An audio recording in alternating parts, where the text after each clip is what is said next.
Sin embargo, esto es válido para el clima ahorita. Entonces, lo que complica este asunto es, de estas, ¿cuál es la mejor procedencia para el 2030? Porque si plantamos en 2011, en 2030 los árboles van a tener 20 años, y quisiéramos que estuvieran de un diámetro de unos, qué sé yo, 15, 20 centímetros, y estuvieran produciendo semilla, pero a lo mejor están muertos. ¿Por qué podrían estar muertos? Porque el calentamiento global va a seguir avanzando y va a ir estresando progresivamente las reforestaciones que hagamos y los bosques naturales. Entonces lo que tenemos que hacer es anticiparnos y prever cuál va a ser el clima que va a haber aquí en 2030 y qué procedencias deberíamos plantar o qué especies o qué variedades.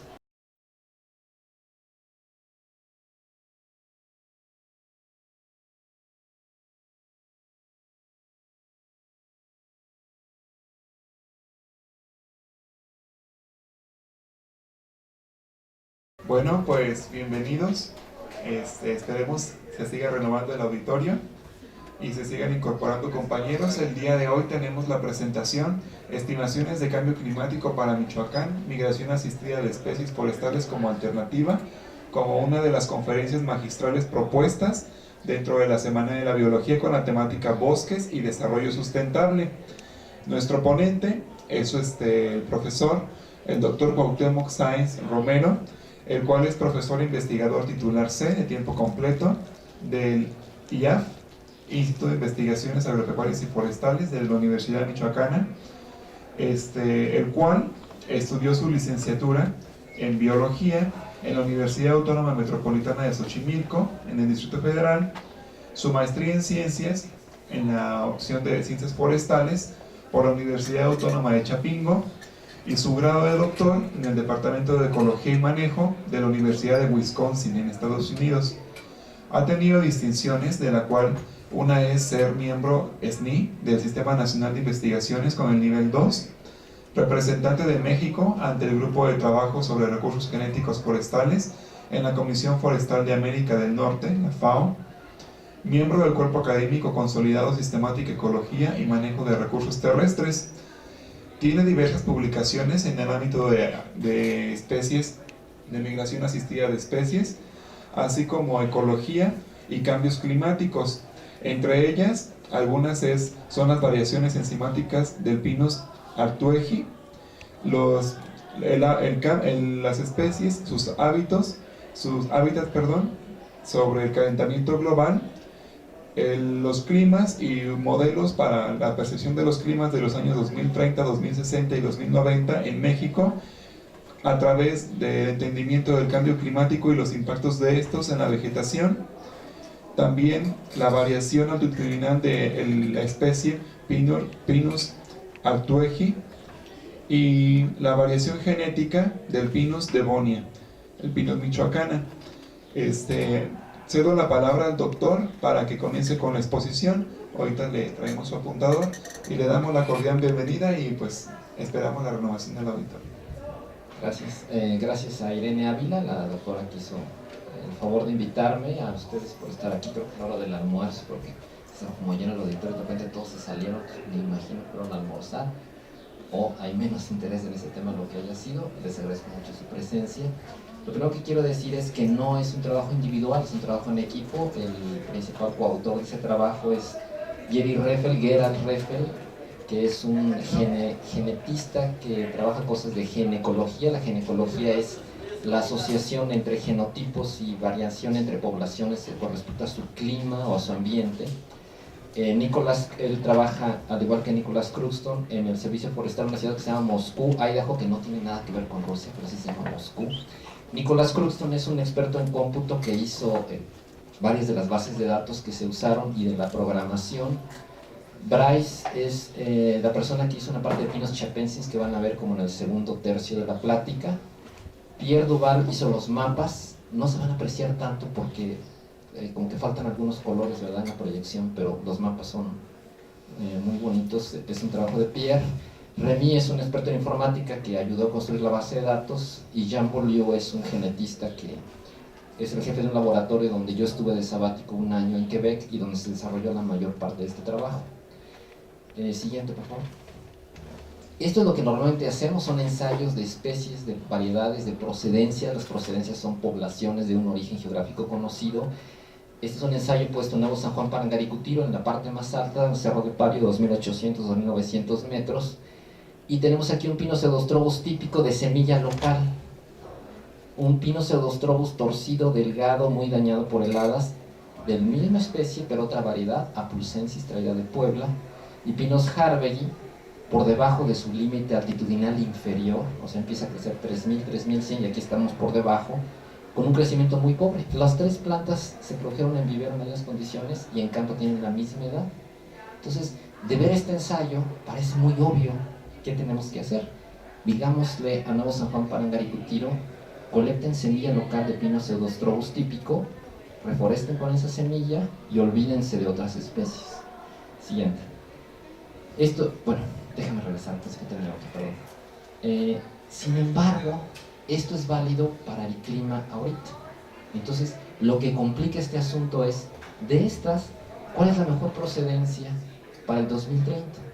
Porque si plantamos en 2011, en 2030 los árboles van a tener 20 años y quisiéramos que estuvieran de un diámetro de unos, qué sé yo, 15, 20 centímetros y estuvieran produciendo semilla, pero a lo mejor están muertos. ¿Por qué podrían estar muertos?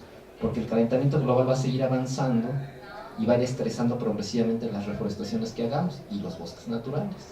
Entonces lo que tenemos que hacer es anticiparnos y prever cuál va a ser el clima que va a haber aquí en 2030 y qué procedencias deberíamos plantar o qué especies o qué variedades. Y a lo mejor no es la semilla local, lo que era el gran paradigma de la restauración ecológica. Si no tienen ensayos de especies, si no tienen ensayos de procedencias, usen semilla local porque por default está acoplada al ambiente. Eso ya no es tan válido porque el ambiente está cambiando demasiado rápido. Y a lo mejor Pinus pseudostrobus variedad pulsensis, que viene de un sitio más seco, es mejor. Y ahorita nos horrorizaríamos nada más de pensar, vamos a plantar esto. Pero tal vez sea la decisión acertada para 2030. Siguiente. Este es un mapa bajado de... Híjole. Sí, no se aprecian muy bien los colores. Bueno, es un mapa bajado de... Si pudiéramos hacer el cambio... Se sería la persona, ¿verdad? Bueno, ahorita mencionamos. Si podemos hacer el cambio de proyector, continuar, pero hacer el cambio de proyector. ¿Tú puedes, Carmelo, pasarlas en lo que, por favor? Gracias. Esto está bajado de un sitio de internet del Panel Intergubernamental de Cambio Climático, el IPCC. Entonces, arriba tenemos temperaturas de promedio anual, diciembre, enero, febrero, junio, julio, agosto, y esto es precipitación.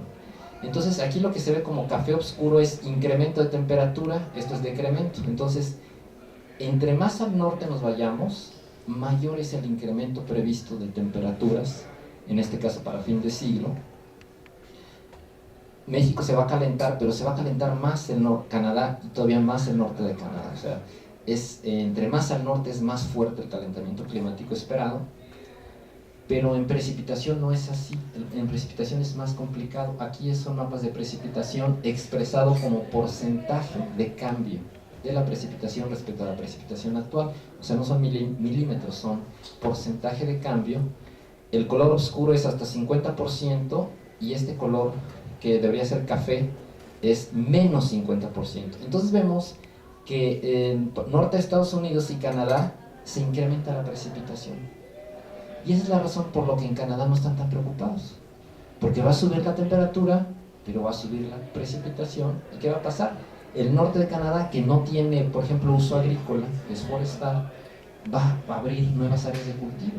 Es decir, en cierta manera los va a beneficiar el cambio climático. Inviernos menos crudos, más áreas de cultivo, más temperatura, pero también más precipitación. Pero no sé por qué aquí a los del tercer mundo siempre nos va mal en todo. Y entonces, vean el color café, que significa decremento de la precipitación. Entonces, si bien México no va a incrementar tanto su temperatura como Canadá, va a bajar su precipitación. Y la combinación de eso, pues, es mayor aridez. El problema de estos mapas es la escala. Es decir, para tomar decisiones precisas como cuál es el clima exactamente para Cerro de Pario, Nuevo San Juan, Parangaricutiro, Michoacán, un mapa así no nos sirve. Nos sirve como un indicador, pero se necesitaba información más detallada. Siguiente. Entonces, parte del proyecto fue generar un modelo climático con mayor detalle y poner a disposición del público la información. Esto es muy importante, voy a regresar a ese punto después siguiente. Entonces, juntamos una base de datos que empezamos con 6.000 estaciones climáticas, se depuraron a 4.000. Las estaciones azules, las rojas que se ven aquí como amarillas, son estaciones con datos completos. Vean que en Estados Unidos todas las estaciones tienen los datos completos. En México hay un montón de estaciones azul, las que están en azul son incompletas. Entonces hizo un modelaje estadístico, se llama análisis estadístico espacial, para completar los datos estimando a partir de observaciones de estaciones cercanas o no tan cercanas. ¿Qué información climática? 4 variables: temperatura mensual, mínima, máxima, promedio y precipitación. Entonces, cada punto de esos 4.000 que están ahí, esa ya es la base de datos depurada, cada punto tenía 36 datos, 4 variables de 12 meses, mínima, máxima, media, temperatura y precipitación. Entonces es un mundo de información. Incluimos algunas estaciones en Centroamérica y Cuba completa. Siguiente. Quiero explicar un poquito qué son eso de los escenarios de cambio climático. Sí, adelante. El IPCC, Panel Intergubernamental de Cambio Climático, tiene estimaciones en función de las emisiones de dióxido de carbono del futuro. Y las emisiones de dióxido de carbono del futuro y otros gases de efecto invernadero dependen de varias cosas. Dependen del tamaño de la población, del tamaño de la economía y de qué tan intensivamente se usan los combustibles fósiles. Entonces, hay unos escenarios que se llaman A. ¿Qué son los escenarios A? Los escenarios A, la gente común o los políticos dirán, pues es el pesimista. ¿Qué dice el escenario A? Dice, el petróleo y el carbón se va a seguir quemando como se quema ahorita. ¿Cómo se quema ahorita? En función del tamaño de la economía. Crece más la economía, se consume más petróleo y más carbón. ¿Por qué se consume tanto carbón en China, por ejemplo? Porque es muy barato. Lo van a seguir usando en China mientras sea barato. ¿Qué tan barato va a ser? Pues tienen tanto que por muchos años va a ser barato y seguramente por muchos años van a seguir quemando carbón. ¿Qué dicen los escenarios B? Los escenarios B dicen, bueno, entonces mientras quememos carbón y petróleo, pues se van a emitir grandes cantidades de gases invernadero y la contribución al calentamiento global va a ser mayor y por tanto el incremento de temperatura va a ser mayor. Bueno, ¿qué dicen los escenarios B? Aunque haya carbón barato ahorita y haya petróleo, va a haber un cambio tecnológico. El cambio tecnológico va a ser acelerado y va a ser convergente. Esta palabra es muy importante. ¿Qué significa convergente? Obviamente, Finlandia, Noruega van a cambiar su tecnología. Ya la están cambiando. Van a cambiar su tecnología y los países menos desarrollados, México y otros, van a alcanzar a los desarrollados pronto. Esto se llama convergente, que para mí es así como unas cartas escritas a Santa Claus, ¿no? Querido Santa Claus, México va a cambiar su tecnología rápidamente y va a alcanzar a Noruega en un corto plazo y entonces va a bajar sus emisiones de carbono. Bueno, no sé si es una carta a Santa Claus o es un escenario B, para mí es casi indistinguible. El otro asunto es el tamaño de la población. Los escenarios A estiman para fin de siglo, ahorita veo la cifra, no me la sé de memoria. ¿Cuántos habitantes somos en la Tierra ahorita? ¿Alguien sabe? Cerca de 7.000 millones. Entonces los escenarios B dicen que para fin de siglo vamos a ser cerca de 7.000 millones. O sea, no va a haber incremento poblacional neto de aquí a fin de siglo. Los escenarios A dicen va a haber un incremento poblacional más o menos como va ahorita, ¿verdad? Algunos países empiezan a decrecer en su incremento poblacional, pero otros siguen creciendo. Y en este escenario A o B hay dos jugadores clave, que son China e India. ¿Por qué China e India? Porque son las economías de mayor crecimiento con la mayor población mundial. Entonces lo que haga China e India es la gran diferencia de cuánto se va a calentar de la Tierra. Porque su economía está creciendo muy rápido y tiene una población mundial muy grande, que son los dos factores principales que ahorita intervienen en cuanto carbón y petróleo se quema. Esa es la discusión en la cumbre climática que hubo en, ¿dónde fue la pasada? En Dinamarca, y que va a haber ahora en Cancún y que seguramente Calderón vaya a mediar para que todo se resuelva. La discusión es Estados Unidos, y Japón, Inglaterra, Alemania, los países desarrollados del G8 y demás, dicen ustedes, India y China, van a hacer la diferencia en el futuro. Si ustedes siguen quemando carbón y petróleo como lo hacen ahora, la temperatura va a exceder los 2 grados, va a llegar a 4 o 5. Entonces, por favor, bajen esas emisiones. ¿Qué dice China e India? A ver, un momento. El cambio climático no es por lo que vamos a hacer en el futuro, es por lo que ya hicieron ustedes. Ustedes, que son países desarrollados, ya emitieron una gran cantidad de gases de invernadero que están en la atmósfera. ¿Y por qué ustedes pueden tener un nivel de vida que nosotros no? Entonces, permítanos desarrollar nuestras sociedades, incrementar su nivel de vida, haciendo crecer la economía, pero ustedes bajen las emisiones porque ustedes ya emitieron. Déjenos emitir ahora porque tenemos derecho a crecer económicamente. Ustedes ya emitieron, entonces ustedes bajen sus emisiones. Pues claro que ninguna de las dos partes quiere ceder, y así está, por eso está entrampada la discusión, y yo creo que va a seguir así. Estos son los datos que no me acordaba: 15,000 millones para fin de siglo, para el año, ¿dónde estás? 2100, en el escenario A, 7,000 millones para el escenario B, este es como un intermedio más cercano al B1. Esto es lo que se queman en gigatoneladas de carbón, 28,000 gigatoneladas de carbón por año para el escenario A. 5. ¿Por qué tan poquito? Porque, vean, esto que se llama cero emisiones de carbono significa cuánta energía se produce sin producir gases invernadero. O sea, energía producida con cero emisiones. ¿Cuál es un caso de cero emisiones? Esas aspas que funcionan con el viento, le llaman eolines, de varios nombres, que con el viento generan electricidad, ¿verdad? ¿Cuánto emite eso de gases invernadero? Cero. ¿Cuánto emite una persona en bicicleta? Cero. Esos son cero emisiones de energía de la marea, energía del oleaje.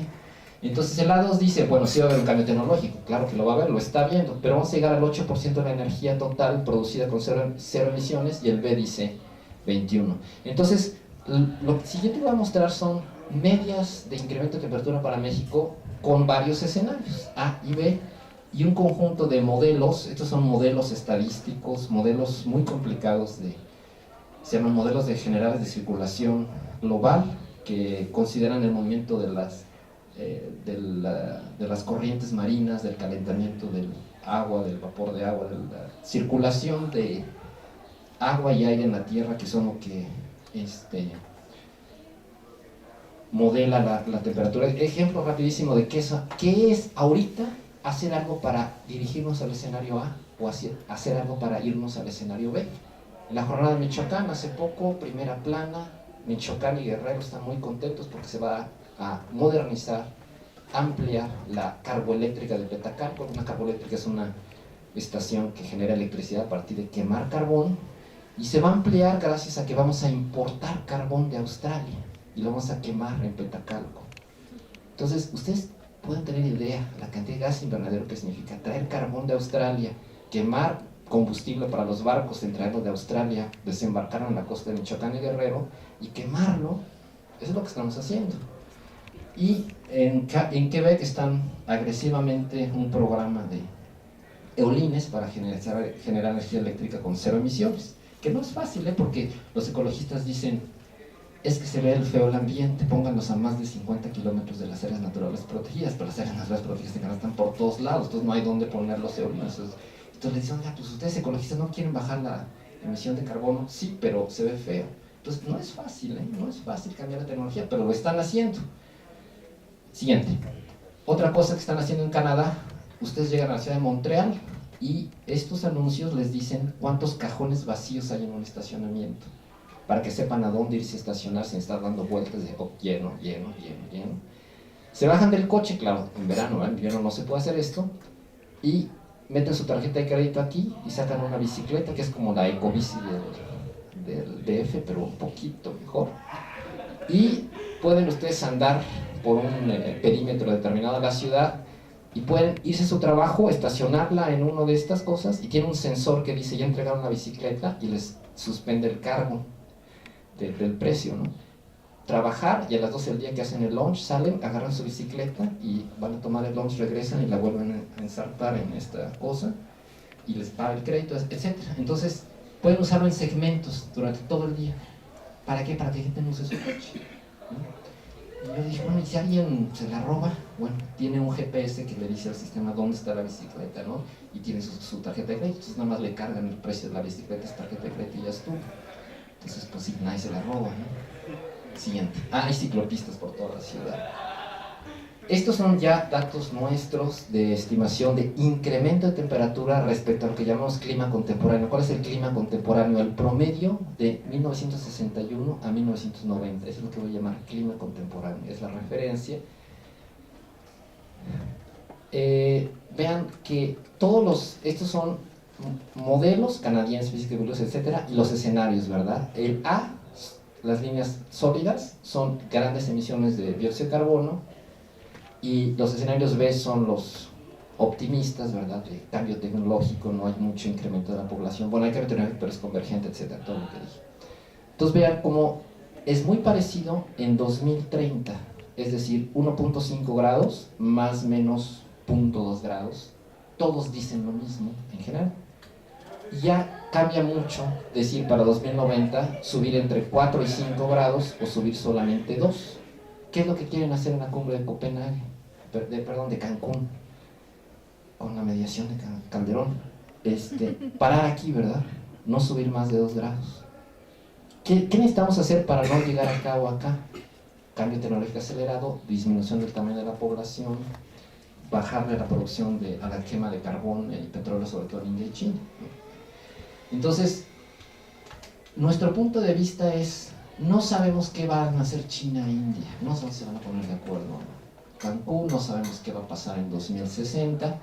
Lo que sí sabemos, sin lugar a dudas, y para lo que hay que tomar decisiones ahorita, en 2010, es esto: 1.5 grados. Eso no hay duda. China, India, quemen o no quemen el carbón que están quemando ahorita, 1.5 grados para 2030. Entonces hay que tomar decisiones en función de ese escenario que ya es un hecho. Esto es la siguiente es la precipitación. Es mucho más complicado porque hay mucha variación entre los modelos. En el eje Y tengo porcentaje de cambio en precipitación. 0 sería la precipitación actual. No puedo poner milímetros porque México es una locura. O sea, en Tabasco llueve 3000 milímetros y en México cabe 200. Entonces no tiene sentido una escala de milímetros. Está expresado como porcentaje de cambio de precipitación respecto a la contemporánea, promedio 61-90. Entonces vean que aunque hay muchísima variación entre modelos y escenarios, todos indican a la baja. O sea, hay con mucha varianza, todas las medias indican va a haber menos precipitación en México. ¿Qué tan menos? Esta es la barra de promedio entre modelos y escenarios: menos 6, menos 8 y menos 16, pero puede ser tanto como menos 28, si el escenario canadiense A2 es el correcto. Esto es bueno, ya que teníamos el modelo climático, no expliqué cómo se hizo, es complicado, no quiero entrar en detalle. Hay un software que se llama Nusplim, que es un sistema para modelar datos en superficies, que es una evolución de un software que se llamaba, o una técnica que se llama kriging. No sé si ustedes han oído del kriging. Es algo que se desarrolló en minería. En minería sacan muestras en varios lados y le dicen, bueno, ¿cuál es la cantidad de oro que hay o plata entre una muestra y otra? Porque no va a escarbar en todos lados. Entonces se desarrolló una estadística espacial, y esto es una evolución de eso tridimensional, porque cuenta latitud, longitud y altitud, y eso se llama Anusplim. Entonces con Anusplim hicimos un modelo climático a partir de 4000 estaciones, 36 datos por estación, sí, 36 no son 48, perdón, 48 datos por cada una de las 4000 estaciones. Modelamos eso en Anusplim, y luego, ya que tenemos el modelo, le dijimos, lee esta rejilla de datos, o grid en el sistema de información geográfico, rejilla de datos de latitud, longitud y altitud de todo el país por cada kilómetro cuadrado, bueno, más el sureste de Estados Unidos y demás. Entonces ahora dame tu estimación para cada kilómetro cuadrado. ¿Cuántos datos son? Creo que 5.5 millones de datos, y con eso hicimos los mapas. Entonces se ve así como esto se ve así muy detallado, porque la escala es 1 kilómetro cuadrado. Entonces, temperatura contemporánea, vean que de este color, 28 grados o más, no tengo ningún píxel, excepto aquí que no se ve, en tierra caliente, y por aquí y acá, que bueno, prácticamente no se ve. O sea, esta categoría no está prácticamente. ¿Qué es el azul? Pues templado o frío, Sierra Madre Occidental, Oriental, eje neovolcánico, etc. Siguiente. 2030 con el escenario A, canadiense, que realmente pensamos que es el más probable, sin duda. Siguiente, 60, siguiente, 90. Entonces, bueno, va a ser realmente mucho más calor en México. Siguiente, es un comparativo del contemporáneo y 90 con el escenario A2. Siguiente, precipitación, vean, es complicadísimo, hasta sufrimos para hacer el mapa porque aquí va de 200 en 200 y luego acá nos tenemos que brincar a ir a 300 y de aquí a acá hay 600 de intervalo. ¿Por qué? Porque es una precipitación de más de 2000 milímetros en el sureste mexicano y aquí menos de 200, ¿no? Entonces, siguiente es contemporáneo, 30, se expande el café y se reduce el azul, más zonas secas, menos zonas muy lluviosas. Siguiente, 60, siguiente, 90, siguiente comparativo, contemporáneo. Entonces México se hace más seco. No se aprecia tanto porque como hay tanta diferencia de precipitación entre las categorías, para pasar de una categoría a otra y cambiar de color necesitas mucho cambio en precipitación. Pero bueno, más o menos se ve que se hace más seco México. Siguiente, déjenme detenerme aquí un segundo. Esto se llama índice de aridez y es un coeficiente que es una cosa rara, es la raíz cuadrada de grados día dividido en precipitación, sobre precipitación. ¿Qué cosa es grados día? El número de grados de temperatura que ocurre en un día por debajo de 5, por arriba de 5 grados sumado a lo largo del año. Si 10 de enero hacen 10 grados, 10 menos 5, 5, 11 de enero, 12 grados, 12 menos 5, 7, y sumamos 5 más 7 a lo largo de todo el año. Tierra Caliente tiene una sumatoria de 10.000, Eje Neovolcánico una sumatoria de 2.000. ¿Por qué le quitamos 5 grados? ¿Por qué no le quitamos 3 o 1 o 10? Bueno, porque abajo de 5 grados las plantas prácticamente no crecen. Entonces es la temperatura que tiene un significado para las plantas para poder crecer. Abajo de 5 grados no importa cuánto es, abajo de 5 grados no van a crecer. Claro, muy abajo van a tener daños por heladas, ¿verdad? Pero no hay crecimiento. Entonces, es un índice de calor con significado para el crecimiento de las plantas dividido sobre precipitación. Los números chicos, el azul, pueden ser dos cosas. Puede ser como en la Sierra Madre Occidental o en el eje volcánico, frío y húmedo, o puede ser como en el trópico, muy caliente y muy húmedo. Como es un coeficiente, un valor puede compensar a otro. El café no tiene vuelta de hoja, son los valores grandes, significa árido, que es caliente y seco, ¿no? Bueno, piensen tantito cómo se asemeja este mapa a un mapa de vegetación, por ejemplo de Rendowski. Bosque, selva alta perennifolia, bosque de coníferas, bosque matorral xerófilo, selva seca. ¿Por qué? Porque el índice está muy relacionado a tipos de vegetación y a distribución de especies. ¿Por qué? Porque considera simultáneamente precipitación y temperatura. Tenemos 18 variables climáticas simples y con coeficientes y variables compuestas tenemos 36. De las 36 es de las variables que más poder tienen en predecir un tipo de vegetación, pero no es la única, es una de ellas, pero no es la única. Siguiente. Entonces 2030, siguiente, 60, siguiente, 90, siguiente. Entonces, ¿qué pasa con México? Se hace más árido. Es lo mismo que vimos en el mapa inicial del panel gubernamental, pero con mucho más detalle. Esa es la aportación de este trabajo, poder tener una estimación más precisa de cómo México se va a hacer más árido. Entonces, aquí podemos ya usar este mapa para una discusión muy importante, que es, por ejemplo, los corredores biológicos, porque todo el mundo quiere corredores biológicos y pensamos las especies se van a mover hacia el norte, ¿verdad? Porque el clima va a migrar como hacia el norte, ¿no? Sí, no, porque, por ejemplo, vean que la Sierra Madre Occidental desaparece antes de llegar a la frontera con Estados Unidos, ¿verdad? Baja la altitud, entonces no continúa, el clima que hay aquí no continúa hacia allá ni en el futuro. Es decir, México tiene una especie de tapón en el norte, porque el norte es más árido. Entonces, si no podemos migrar al norte, ¿a dónde vamos a migrar? La única opción es a mayor altitud, lo cual es complicado, pero eso es lo que nos dicen los mapas. Siguiente. Esto es una serie parecida a la anterior, pero de Michoacán. Es simplemente un zoom con otra escala de valores. Este es el pico de Tancítaro, Y esta franja que está aquí alrededor es el cinturón de oro de los aguacateros. Se produce el aguacate ahí por la combinación de cierta cantidad de temperatura, de grados y precipitación que está en este cinturón. Tierra caliente, ¿verdad? Árido, la reserva de la biosfera de la mariposa monarca, los bosques de Zitácuaro, Ciudad Hidalgo, etc.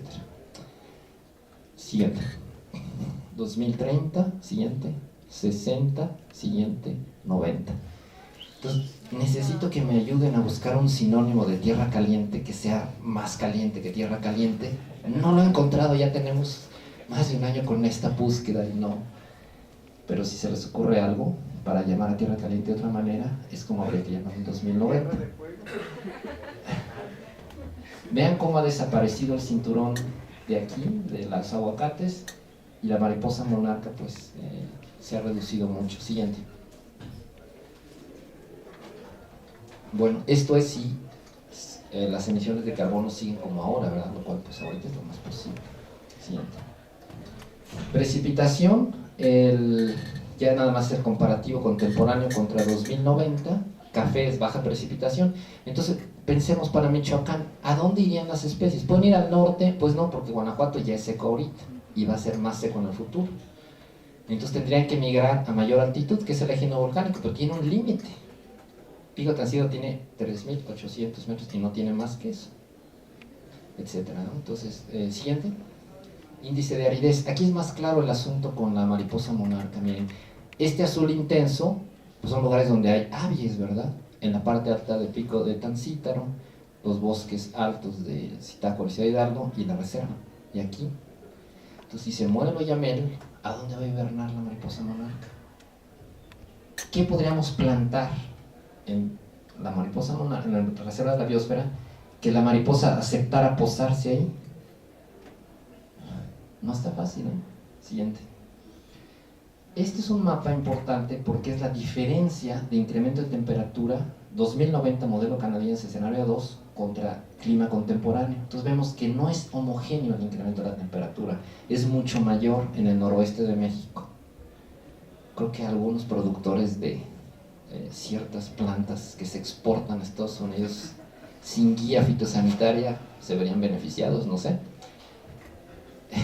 Pero acaban de agarrar 32 toneladas, 132 toneladas en Tijuana, ¿verdad? A eso me refiero. Lo más grave está en la vertiente oriental de la Sierra Madre Occidental. Aquí hay pinos piñoneros. Entonces, nuestra suposición es la muerte masiva de árboles que va a haber va a comenzar aquí. Los pinos piñoneros. Porque es el mayor incremento de temperatura y creemos que ya está ocurriendo. Tenemos algunos comentarios de forestales que dicen hemos visto muchos pinos piñoneros muertos. Ahorita regresamos a ese punto. Siguiente. Este es un mapa de algo que no está publicado. Jerry Reffel está trabajando en eso. Está a partir del clima, busca la asociación actual clima, vegetación, cambia el clima y dice qué vegetación le correspondería. Entonces vean la expansión de la selva seca, dos tipos de vegetación seca para fin de siglo. Quiero enfatizar algo importante. No significa que va a expandirse la vegetación. Va a expandirse el clima apropiado para esa vegetación, pero no quiere decir que las plantas van a llegar ahí necesariamente.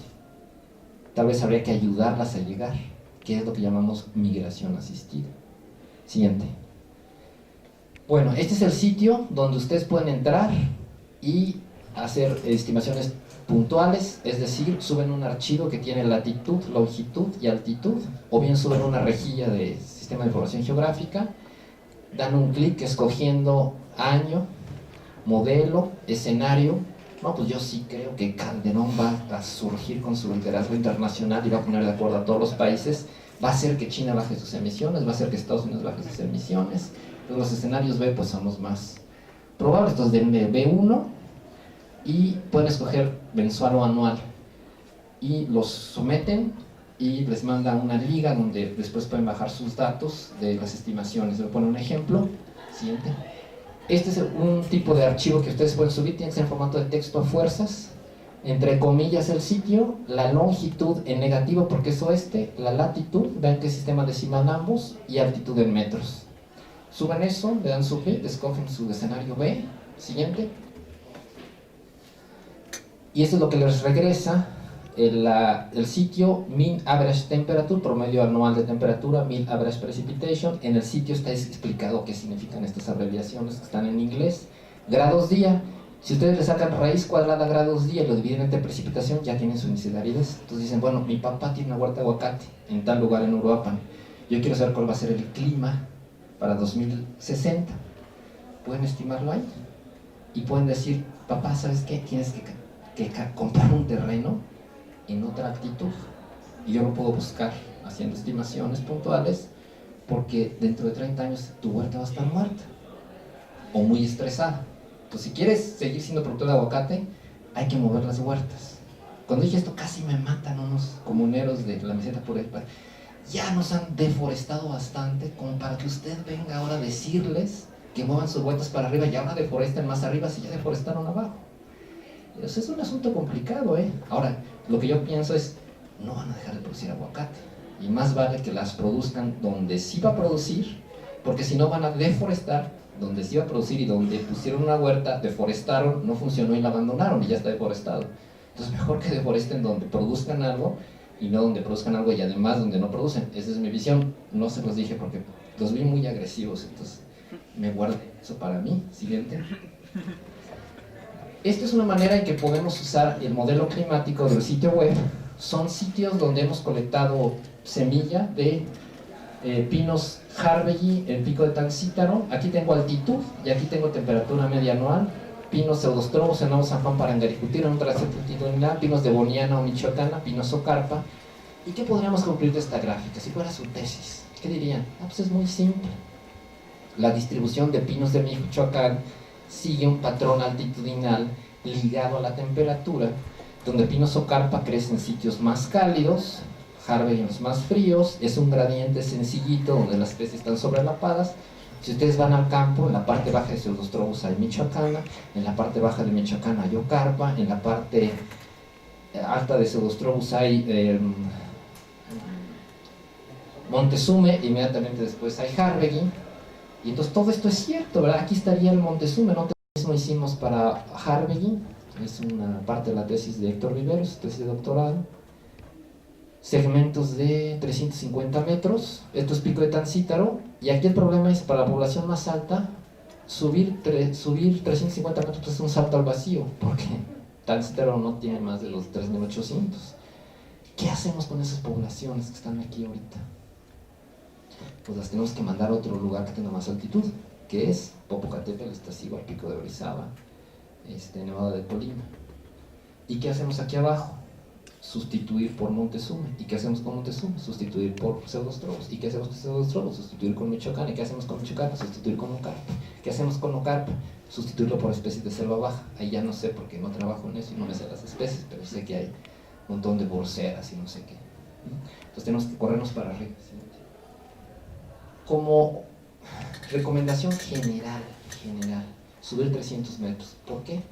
Aparte del tamaño de las flechas que les mostré hace rato, por cada 100 metros de diferencia altitudinal hay un cambio de 0.5 grados. Entonces, si ya sabemos que para 2030 va a subir 1.5 dividido entre 0.5, bueno, nos da 300 metros. Es decir, con 300 metros compensaríamos un incremento de 1.5 grados. Entonces, si ustedes no tienen información precisa, así, digamos, casi a ciegas, subir los 300 metros. Esa es la propuesta general, pero tiene un análisis robusto detrás, aunque es general. Déjenme ya nada más ir a 3 ejemplos muy rápidos. ¿Qué tal si estamos equivocados? ¿Qué tal si el Random Forest Trees que corren R y nuestras 6000 estaciones están mal? ¿Qué tal si nos dio dinero un grupo de ecologistas para decir que el cambio climático, no sé qué? Entonces que con la cita abra una convocatoria y es lo que dicen los anticambio climático. El cambio climático es una mentira generada por investigadores que quieren financiamiento. Entonces, como no les dan dinero, inventaron lo del cambio climático para que les den dinero para hacer investigación. Pero no es cierto. ¿Qué tal si somos de esos? Bueno, es un trabajo de Jerry Reffel publicado en 2009. En morado es la distribución predicha de Populus tremoloides, es el álamo, temblón. En rosa la distribución para 2030, o sea, el hábitat predicho, y en 2060 en rojo. Se reduce, el hábitat predicho se está subiendo, así como se subió Chiapensis en la Sierra Madre Oriental, se está subiendo Populus en la zona.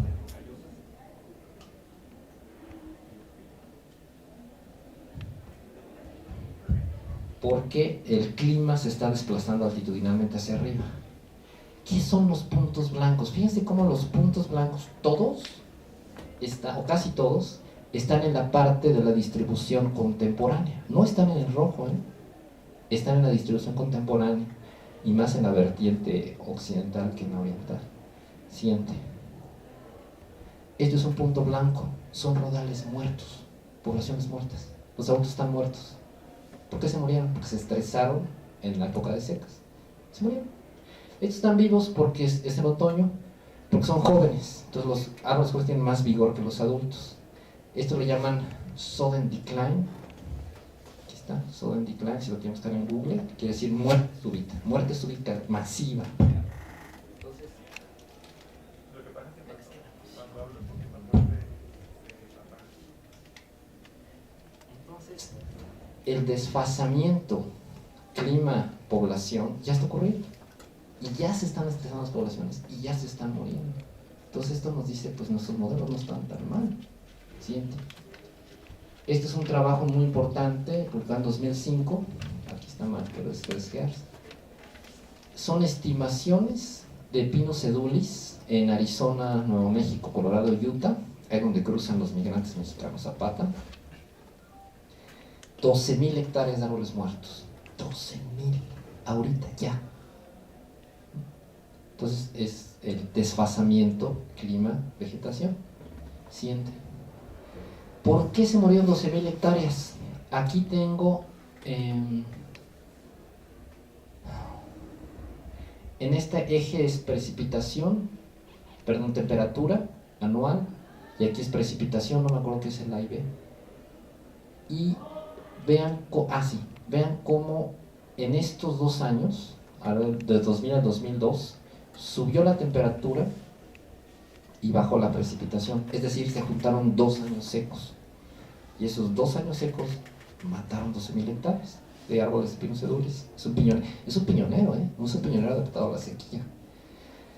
¿Por qué en 2 años? Porque hay años secos como este, o como este, o como este, pero el siguiente año no es tan seco, el siguiente año no es tan seco, etc.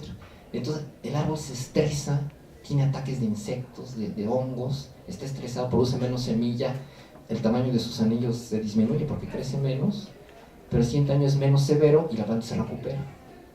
Pero ¿qué pasa si hay 2 años juntos de sequía? No se puede recuperar y se muere. ¿Pasará eso en México? Siguiente. Este es un Pinus pseudostropus de un lugar en la meseta purépecha. Está un poco estresado, vean que hay unas ramas secas. Son los conos de pseudostropus. Siguiente. Eso es ahorita, hace un mes. Estas ramas, el follaje se estresó en las secas pasadas, tiró el follaje en 2009, tiró el follaje, y en el 2010, que llovió bastante, casi no hubo secas, aunque llovió no se pudo recuperar. O sea, esa rama está muerta. Los árboles no se mueren a veces así súbitamente, sino se mueren por partes, como por módulos. Se mueren partes del árbol, se mueren ramas. La defoliación puede ser general. Siguiente. Puede ser de abajo para arriba. Siguiente. Puede ser de arriba hacia abajo. Siguiente. Y no es un árbol, son rodales. Y esto ya está ocurriendo. Siguiente. Entonces, bueno, el trabajo se financió con una beca de sabático, el Centro Canadiense para la Fibra de la Madera en Quebec, la Coordinación de Investigación Científica, el Fondo de Seguridad con la CONAFOR para lo de Harvey y Pátula. Este es el sitio web, y la publicación de cambio climático está en este sitio. Se puede buscar libremente en una sección que se llama publicaciones relacionadas a este trabajo, o pueden enviarme con un correo, con mucho gusto se los reenvío. Y bueno, han participado muchas personas, Jerry Reffeld, estudiantes, Héctor Riveros, Víctor Carmelo, que está aquí presente, la Comunidad Indígena Istán de Juárez, Nuevo San Juan para los ensayos de campo, la Comisión Forestal de Michoacán y la Nacional. Sería todo de mi parte, muchas gracias.